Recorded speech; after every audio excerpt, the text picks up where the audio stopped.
The snow-strewn tundra of the Arctic was as alien a landscape you could see, one of stark beauty and harshness. As the helicopter flew to their destination, it felt more like a dream than real life. The bright white of the snow shimmered in the sun, and the wind outside stirred up a blizzard of powder. Inside the fuselage, the scientists were silent, each grappling with their own thoughts in the face of the unknown, against complete isolation.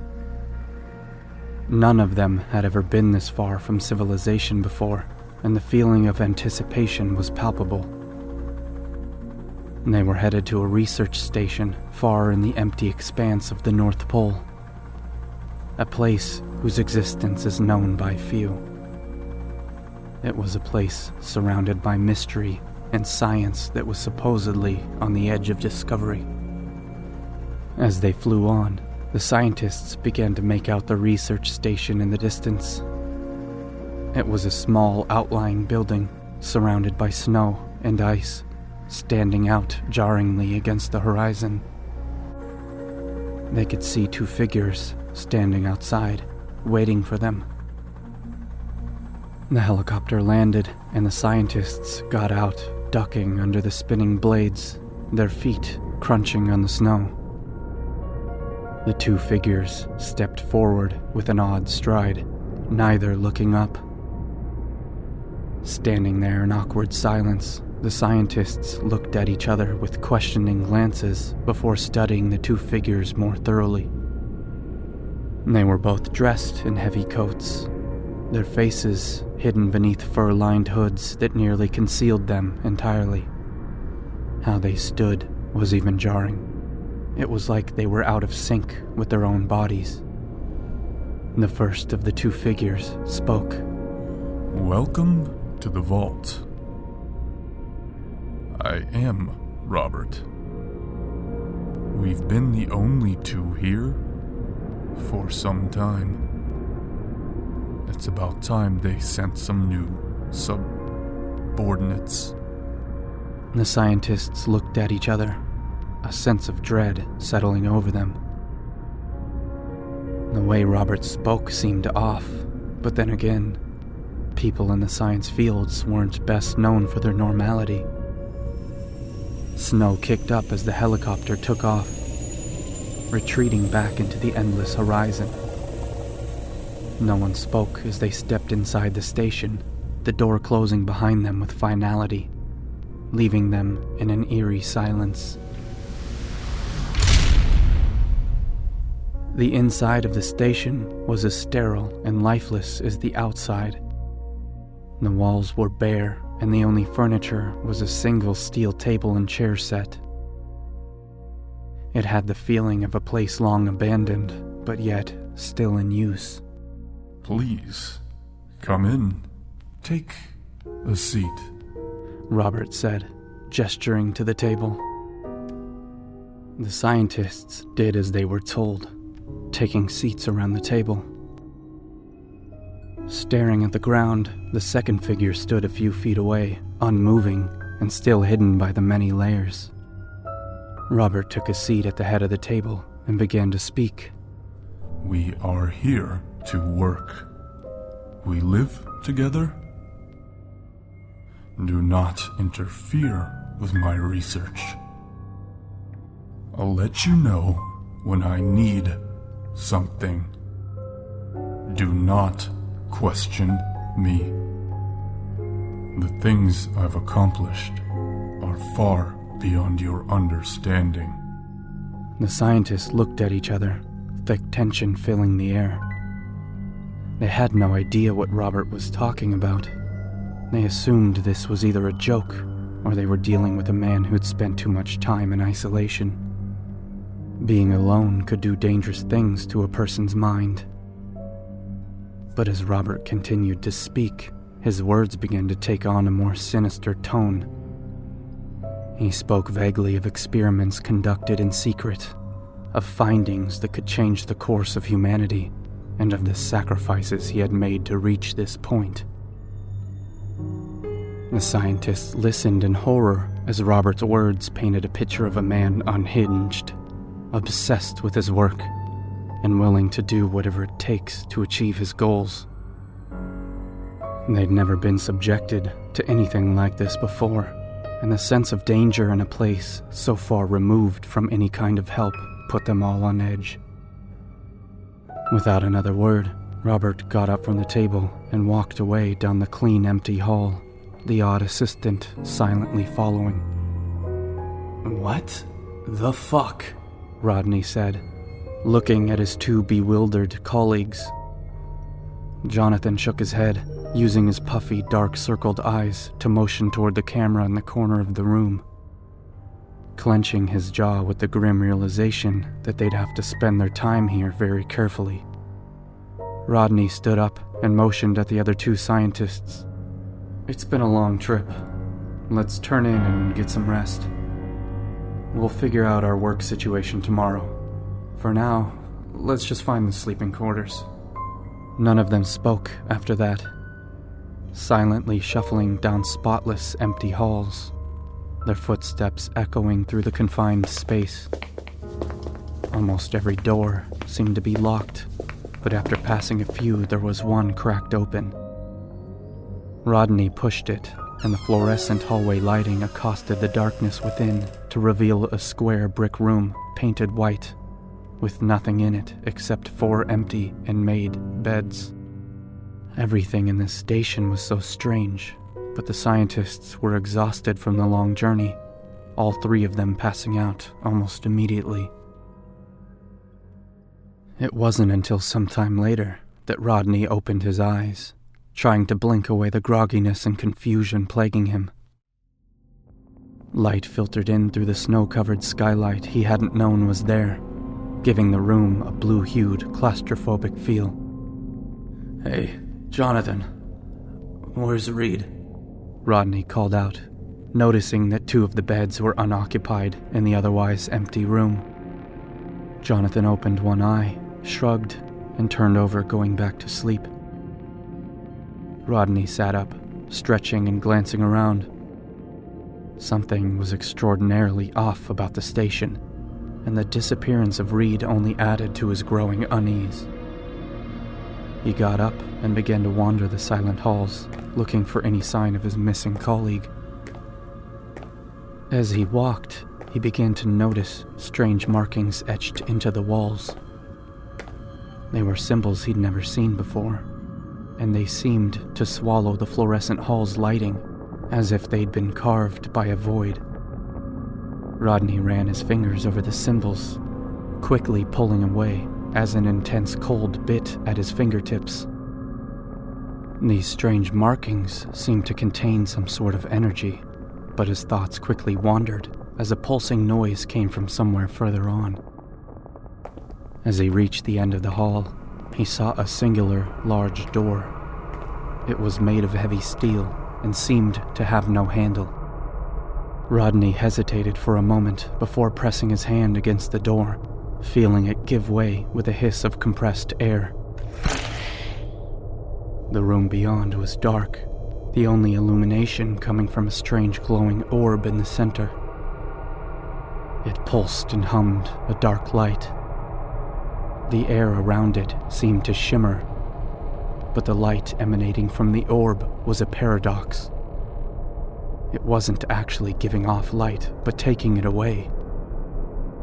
On a pedestal in the dark, you'd see it as light in an impossible double negative effect. From somewhere behind in the hallway, a voice broke the tense silence. "What are you doing?" The odd cadence frightened Rodney, causing him to jump and quickly spin around. There stood Robert, his arms hanging limply at his sides. The hallway lighting reflected off his glasses in a way that hid his eyes in a bright glare. Rodney stumbled back, his heart racing as he tried to regain his composure. I was just looking for Reed," he stammered, his eyes darting between Robert and the strange glowing orb. Do you know where he is?" Robert's lips twisted into a cold smile. Don't worry about Reed, he said. He's where he needs to be. Rodney's stomach churned at the sinister statement. He took a step back, his hands still pressed against the door. What is this place? What are you doing here? He asked, gesturing towards the orb. Robert's smile widened, the glint in his eye sending shivers down Rodney's spine. This, my dear Rodney, is the key to unlocking the secrets of the universe, he said, his voice dripping with a manic glee. And I have spent my entire life pursuing it. Rodney retreated another step, anxiously weighing his options in his mind. He could run, try to find a way out of the station and call for help, but he knew it was unlikely that he'd survive for more than a day in the frozen tundra. And even if he did, there was nothing around for hundreds of miles. His only hope was to try and reason with this madman, to try and convince him to let them go. Robert, please. We don't know anything about what you're doing here. We were sent to help with research, not to get in the way of your work. Robert laughed, a high-pitched sound that grated on Rodney's nerves. Help with research, he said. You couldn't possibly understand what I'm doing here. I've unlocked the secrets of the universe, Rodney. I've seen things you couldn't even imagine in your wildest dreams. You are the help my research needs. Rodney felt a chill run down his spine. Robert's words were unhinged, but there was something in his eyes, a seriousness, as if he believed that he really had seen things that were beyond human comprehension. Glancing back at the orb, Rodney's mind exploded with dark possibilities. Please, Robert, let us go. We don't want to interfere with your work. We'll just leave and go back to our lives. Robert's eyes narrowed, and he stepped closer to Rodney. You don't understand. I need you here. You're a necessary component to the final stage of my research. Rodney's heart hammered in his chest as he realized what the man was implying. What final stage? He asked, his voice shaking. Robert placed his hand on Rodney's shoulders, the coldness of his touch sending shivers down Rodney's spine. I just need a few more subjects for my experiment, he said in a low voice. You and your colleagues will help me perfect the process. The Azakt Itru will change everything. And then I will finally have the answers I've been seeking. Rodney's mind raced as he struggled to comprehend what was happening. Seeing Robert up close for the first time, he noticed everything about him was wrong. A thin line traced all around the edges of his face, as if he were wearing a mask. His skin looked stretched and unnatural. He had to get out of there, had to find a way to save himself and his colleagues. Rodney took a few quick steps back, slapping Robert's hand off his shoulder. You've crossed the line, Robert. This isn't science. This is insanity. Robert opened his arms wide, the manic grin returning to his loose hanging lips. The distance between insanity and genius is measured only by success, he said in a mocking tone, exuding enjoyment as he followed Rodney into the room. With nowhere to go, Rodney made his move. He turned quickly, dashing forward, and swung his hand at the orb as hard as he possibly could.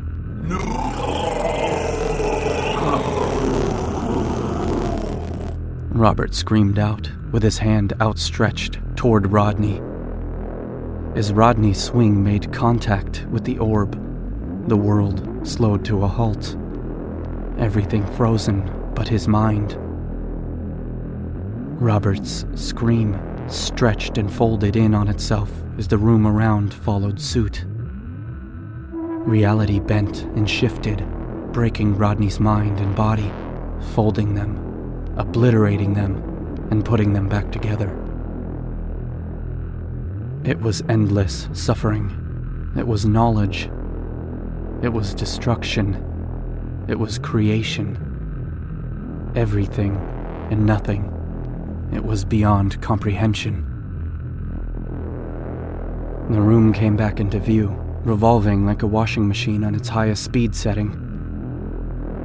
The air shimmered and pulsed before it all came to a crashing halt, sending Rodney flying backwards.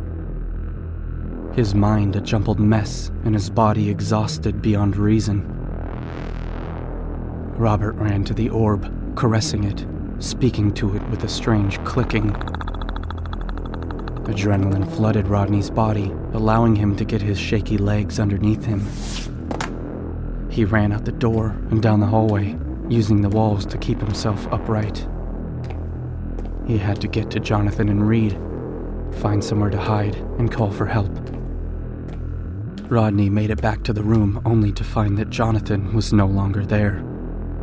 Bloodstains covered his bed and trailed out the door. Robert's voice echoed throughout the hallway from somewhere beyond, calling for Rodney. Rodney. With no time to think or find out what happened to Jonathan, he ran down the corridor in the opposite direction. Back in the room where he'd first sat at the table, waited a horrific figure. It was the man who'd been with Robert before, only now he wasn't wearing his hooded parka. In fact, it was no longer a man at all after whatever Robert had done to him. The monster stood, blocking Rodney's path, its hideously twisted features drooling with a bright yellow foam. It moved slowly towards him, a face full of black, lidless eyes. Its arms stretched out before it groaned loudly, as if its very existence brought it pain. The furrowed look of anger suggested it wanted to share that pain. Arms blackened and appearing necrotic with lesions and holes, ending in clawed hands with far too many fingers. Its skin was a burnt hue, rugged and leathery like an alligator. The humanoid's bristle-toothed mouth opened, revealing a fainter version of the unlight that the orb had emitted earlier. Rodney grabbed one of the steel chairs and hurled it at the creature. The solid object connected, but was entirely ineffective. This didn't matter. Rodney was already running down an unknown corridor and putting distance between them. From behind him came Robert's taunting call and his creation's infernal wailing. Rodney, where are you? Desperately grasping at every doorknob he passed, Rodney was nearing a dead end when finally one of the knobs turned. With Robert and his abomination closing in, Rodney didn't think twice before throwing himself inside the door and slamming it shut. A few heart-pounding seconds passed before a horrible screeching resounded from the outside of the door, followed by claws raking against the cold steel. Rodney grabbed a nearby stool and jammed it under the doorknob, unconsciously taking several steps back. Robert's voice filtered through the door, more distorted and grating than ever. I can't say I'm happy about this, Rodney. You just had to go meddling in things that weren't your business, didn't you? Well, now you share in the responsibility. It was supposed to be me. But I, as his humble servant, will accept his will unquestioningly. Come find me when you're ready. We have work to do. Rodney's head was spinning, the pit in the bottom of his stomach long since fallen out, and despair growing like a wildfire. What the hell was that psycho talking about? And how had he done whatever he had done to that man? Letting out a deep sigh of stress and exasperation, Rodney collapsed to the floor, taking a look at his surroundings for the first time. He seemed to be in a supply closet, though the supplies looked to consist only of sterilization and cleaning items. An odd feeling of discomfort Rodney had never experienced before spread out through his hand, causing him to look down and examine it. To his horror, he saw that his hand was changing. The skin was turning a dull black, and it was beginning to bulge strangely in places. Rodney's fingers looked elongated and tearing at the tips. A wave of pain washed over him, feeling the bones cracking and shifting, reshaping into something not entirely human. The transformation was terrifying, and Rodney could feel his mind slipping with the change. His thoughts becoming twisted, and his senses heightened. The pain in his body was nothing compared to the pain in his mind. Flashes of a world beyond, cataclysmic skies breaking the horizon. The landscape shattered and ruined. A long-dead civilization screaming out in perpetual torment. A being of unmeasurable power and terror. This force of pain and destruction was all-consuming, and before he could hope to fortify himself against it, the force consumed him. The world evaporated into a spiraling abyss. Rodney was washed away into the tempest of nothing. Rodney's eyes opened sometime later, giving the room a faint glow of unlight. He regarded his blackened clawed hands, turning them over and testing the fingers. With a cold precision, he got to his feet, throwing the chair to the side, and walked out of the closet. His steps and movements were precise as he advanced down the hallway. He approached the orb's chamber. The heavy steel door opened itself to Rodney, as if in anticipated greeting. Robert stood near the orb in the center of the room, glowering at Rodney through narrow, intense slits. You took your time, Acolyte. Know your place, servant! Rodney snapped back. The air filled with a thick, powerful tension, but a dull hum from the orb caused Robert to simply bow his head. Rodney walked past him with no regard to the back of the room, where the wall opened itself to him. "At least you did something right," Rodney said, glancing back over his shoulder. "That'll be all, servant." The last word dripping with disdain. As he entered the threshold, the room closed itself around the Acolyte. Jonathan and Reed lay strapped to surgical tables next to each other. A bright overhead light focused on them. They struggled beneath their bindings, pleading moans coming out muffled through gags. Rodney's face contorted into a menacing sneer as he clattered the tray of sharp surgical tools, his cracked lips spreading across blackened teeth like a gruesome imitation of a smile. "You two should thank your lucky stars I'm here.